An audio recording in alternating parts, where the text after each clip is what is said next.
kota bina insan, dari budi jadi budaya, bina asas kemampanan, kesejahteraan. Assalamualaikum warahmatullahi wabarakatuh. Nama saya Iqmal Hakim bin Hairul Nizam. Hari ini saya ingin menerangkan tentang pengenalan kepentingan pemuafakatan antara kaum di Malaysia. Secara umumnya mengetahui bahawa Malaysia merupakan sebuah negara yang memiliki rakyat yang terdiri daripada pelbagai kaum. Amnya mengetahui bahawa Malaysia mempunyai pelbagai bangsa di mana majoriti rakyat terdiri daripada bangsa Melayu, Cina dan India. Oleh sebab itu, pemuafakatan telah dianggap sebagai tulang belakang kepada kegemilangan Malaysia. Oleh sebab lain, setiap rakyat Malaysia perlu sedar akan kepentingan pemuafakatan antara kaum kerana pemuafakatan ini memberi impak yang besar kepada seluruh rakyat Malaysia. Kepentingan pemuafakatan antara kaum juga merupakan suatu konsep yang menceritakan bahawa pentingnya kerjasama dalam pemahaman antara rakyat yang berbilang kaum dan agama. Ini adalah kunci untuk mencipta rakyat yang harmoni dan berintegriti agar dapat hidup bersatu padu dan aman damai tanpa sebarang pertelingkahan. Kepentingan pemuafakatan antara kaum juga merangkumi pelbagai aspek iaitu dari aspek sosial, ekonomi hingga politik. Pemuafakatan juga dapat membentuk dasar bagi perkembangan masyarakat yang adil dan seksama. Dari aspek sosial, pemuafakatan antara kaum dapat mengurangi ketegangan antara masyarakat, menghindari isu-isu perkauman dan memperkukuhkan semangat bersolidariti di antara masyarakat. Pembentukan hubungan yang positif antara individu dengan individu yang lain dapat menciptakan lingkungan yang harmoni untuk menyokong pertumbuhan dan perkembangan sasiah seseorang itu. Dari aspek ekonomi pula, pemuafakatan antara kaum amat penting bagi merapatkan jurang perbezaan ekonomi pelbagai kaum di Malaysia. Pemuafakatan antara kaum juga dapat membuka peluang perniagaan di peringkat dunia dan pertukaran sumber daya alam supaya dapat menarik minat pelabur-pelabur asing untuk melabur di Malaysia. Impak positif dari kerjasama ekonomi terhadap masyarakat yang berbilang kaum dapat menghasilkan pertumbuhan ekonomi yang lebih baik, menciptakan peluang kerja yang luas dan mewujudkan semangat bertolak ansur dalam kalangan masyarakat dalam usaha membasmi kemiskinan. Dari aspek politik pula, pemuafakatan antara kaum berperanan dalam membangunkan sistem yang inklusif dan demokratif. Pihak politik perlu mengambil keputusan yang adil dan seksama agar dapat menjadi contoh yang baik kepada masyarakat dan menginspirasi seluruh masyarakat supaya dapat menghindari daripada isu-isu perkauman di Malaysia. Akhir sekali, pemuafakatan antara kaum bukan hanya menjadi suatu konsep moral tetapi juga merupakan agenda bagi membangunkan masyarakat yang adil, makmur dan bertoleransi. Semua pihak perlu bertanggungjawab dalam menggalas kewajipan ini agar pemimpin pelbagai peringkat terutama harus senada dalam merealisasikan agenda perpaduan negara. Persefahaman dalam kalangan pemimpin juga amat penting kerana melaluinya rakyat akan dapat isyarat yang jelas mengharmonikan hubungan masyarakat yang berbilang bangsa dan budaya di negara ini adalah tanggungjawab semua warga negara.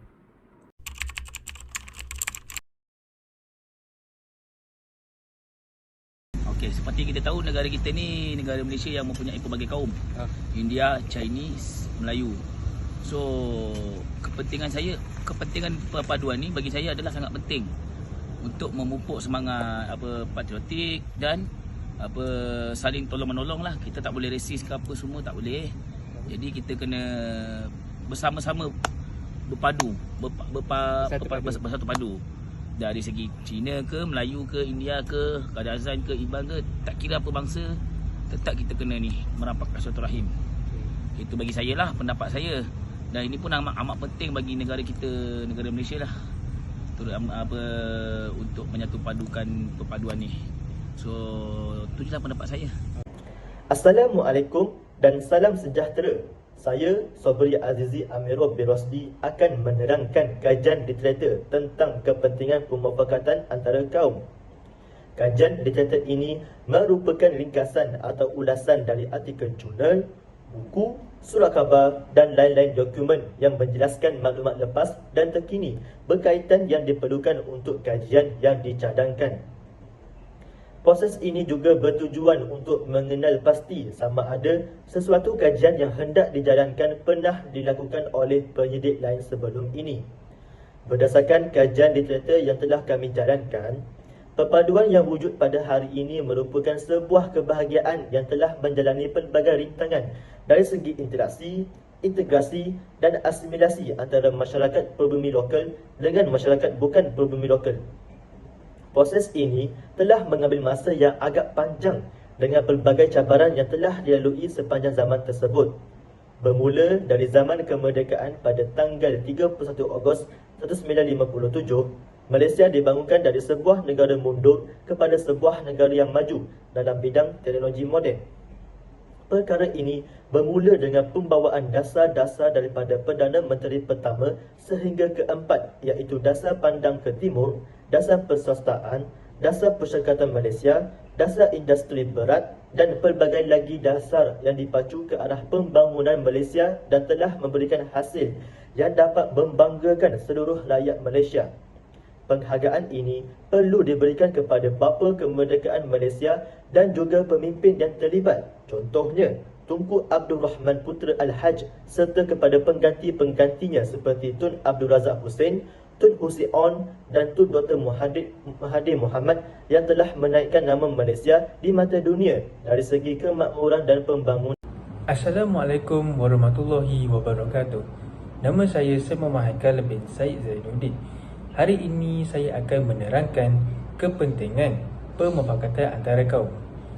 Pemufakatan amatlah penting dalam pembangunan sesebuah negara, sama ada negara itu maju ataupun sedang membangun. Hal ini demikian kerana kesepakatan dan perpaduan antara rakyat amatlah penting untuk membangun sebuah negara yang maju. Antara kepentingan pemufakatan dalam membentuk sesebuah negara yang maju dengan membina struktur masyarakat yang hidup harmoni.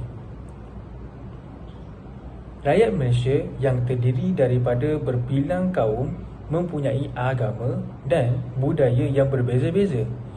Jika pemufakatan dapat diterapkan dalam diri masyarakat, maka kita dapat membentuk sesebuah masyarakat majmuk yang mempunyai kata sepakat untuk hidup aman dan harmoni tanpa berlaku perbalahan. Seterusnya, membentuk masyarakat yang saling menghormati tanpa mengira etnik, agama atau bangsa.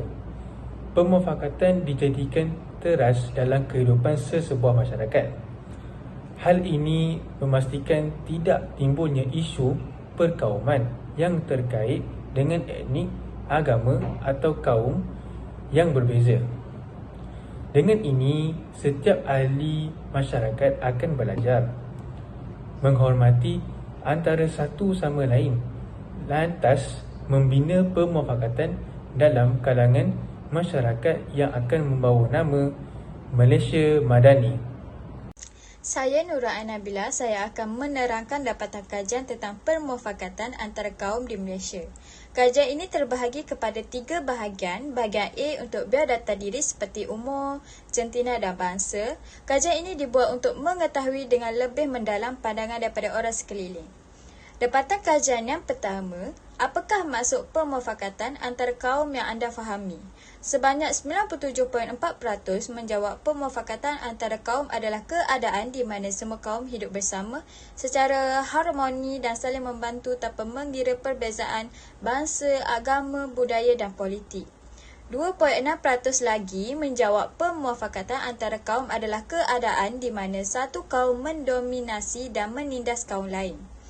Untuk soalan nombor 2, bagaimanakah cara anda untuk menjalin hubungan dengan rakan-rakan atau jiran anda yang berlainan kaum? Bersedia untuk belajar dan menghargai budaya, adat resam dan agama mereka banyak dipilih oleh responden iaitu sebanyak 76.3%.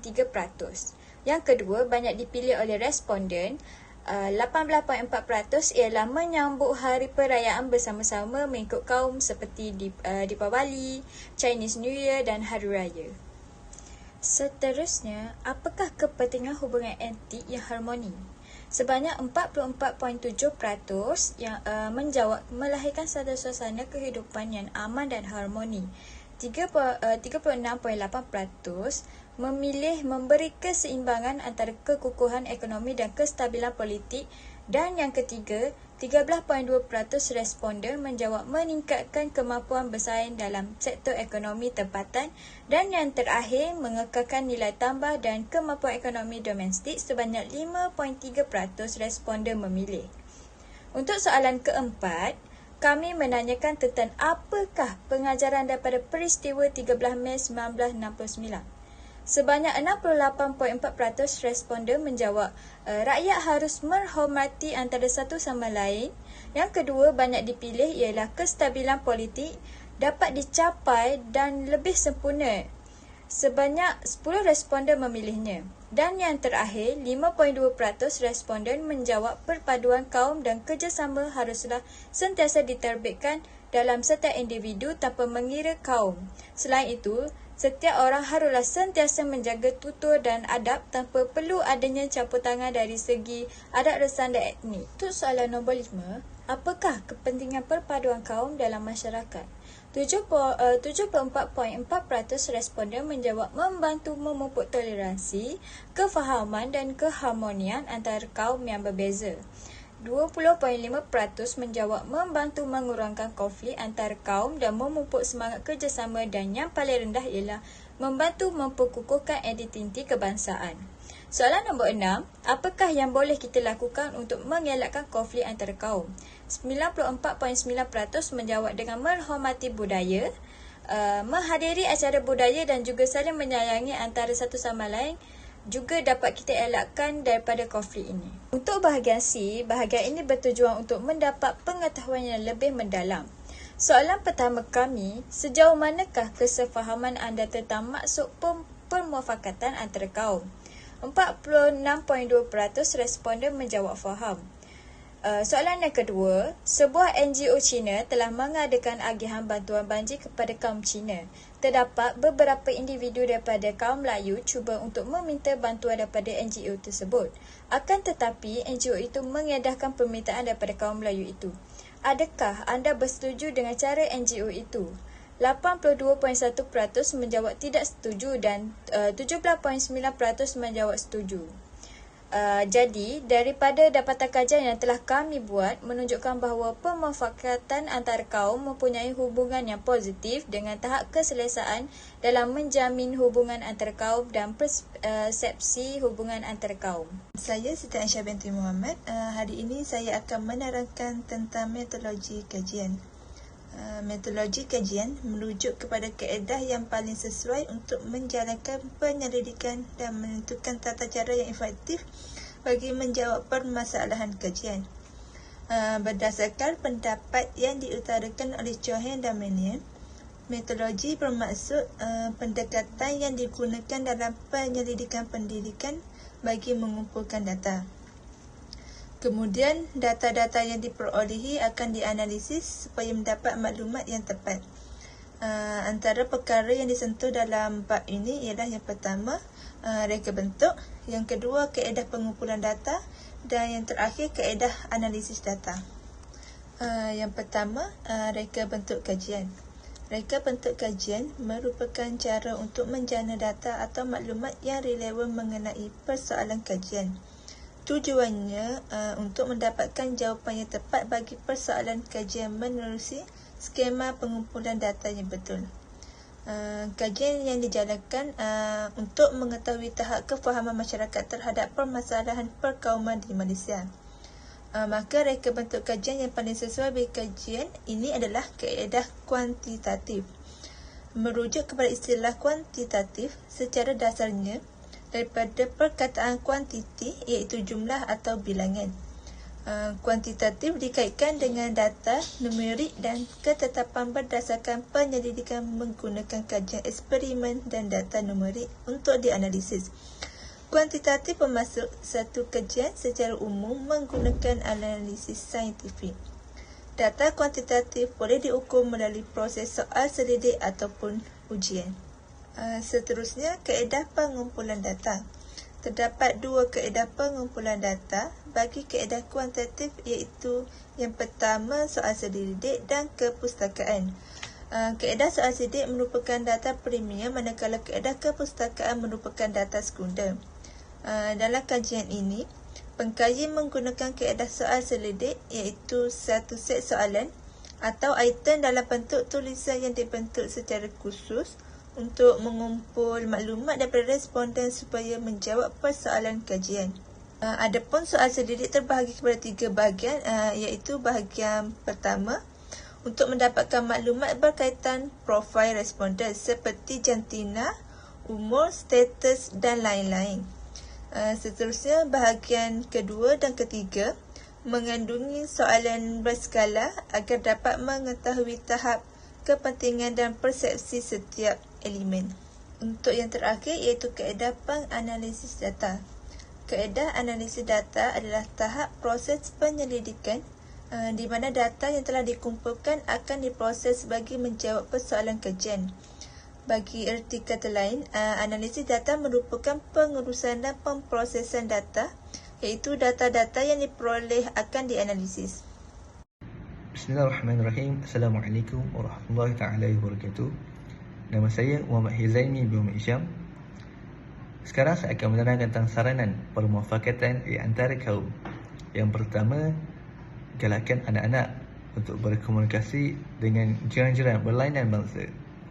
Seperti contoh, ibu bapa disarankan untuk membawa anak-anak ke hari-hari perayaan berlainan kaum seperti hari perayaan Deepavali, Chinese New Year, Christmas, Thaipusam dan sebagainya. Saranan seterusnya adalah anjuran aktiviti kemasyarakatan seperti gotong royong bagi mengeratkan hubungan, silaturahim dan semangat bekerjasama di antara kaum. Saranan seterusnya adalah, saranan ketiga adalah hindari tindakan cetus provokasi kaum. Seperti contoh, bagi mengelakkan isu sensitif yang merosakkan masa muhibah dan perpaduan di antara kaum. Saranan terakhir adalah rakyat harus bergaul dan memupuk persefahaman antara kaum. Seperti contoh, ibu bapa perlulah menerapkan nilai-nilai perpaduan kepada anak-anak semasa kecil lagi supaya mereka dapat menghormati orang berlainan bangsa. Ini saya akan menerangkan tentang kesimpulan kepentingan permufakatan di antara kaum. Satu langkah penting untuk bina masyarakat yang harmoni dan bersatu padu ialah dengan menanam semangat perpaduan antara kaum. Satu cara untuk mencapai matlamat ini ialah dengan menyediakan sistem pendidikan yang eksklusif di mana pelajar yang berlainan latar belakang dapat merasa dan diterima dan dihargai. Seterusnya, penguatkuasaan undang-undang yang adil dapat mengukuhkan sistem perundangan rakyat bagi mendapat keadilan dan layanan sama rata. Akhir sekali, mendorong perpaduan kaum mempunyai banyak manfaat untuk masyarakat Malaysia seperti meningkatkan hukum dan keamanan, meningkatkan ekonomi, meningkatkan kefahaman antara kaum dan meningkatkan keharmonian sosial. Permufakatan dalam membentuk Malaysia membina landasan politik yang kokoh, memberikan keamanan kepada rakyat Malaysia dan memastikan sistem demokrasi negara berjalan yang baik dan menekankan prinsip persatuan. Sekian, terima kasih.